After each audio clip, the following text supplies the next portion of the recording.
সাভার, আশুলিয়া ও গাজীপুরের শিল্পাঞ্চলে অধিকাংশ পোশাক কারখানা উৎপাদনে ফিরেছে, তবে আশুলিয়ায় বন্ধ রয়েছে 20টি কারখানা। এর মধ্যে শ্রম আইনে অনির্দিষ্টকালের জন্য বন্ধ ঘোষণা করা কারখানাগুলোর মধ্যে রয়েছে 18টি এবং বাকি 2টিতে দেয়া হয় সাধারণ ছুটি। এছাড়া বৃষ্টি উপেক্ষা করে সকাল 8টা থেকেই খোলা কারখানার শ্রমিকরা কাজে যোগ দিয়ে উৎপাদন শুরু করেন। এখন পর্যন্ত কোথাও কোনো শ্রমিক অসন্তোষ বা কর্মবিরতির খবর পাওয়া যায়নি। শিল্পাঞ্চলে যে কোনো ধরনের অপ্রীতিকর ঘটনা এড়াতে কারখানাগুলোর সামনে মোতায়েন রয়েছে অতিরিক্ত পুলিশ সদস্য, অব্যাহত রয়েছে সেনাবাহিনীর টহলও।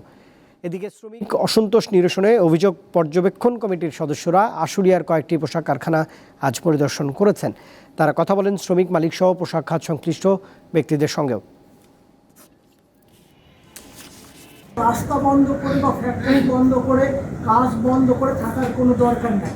এইটা আমরা তাদের বিষয়গুলো জানবো, শুনবো, বুঝবো এবং সেই অনুযায়ী যতটুকু প্রয়োজন আছে আমরা সেই ব্যবস্থা নেব।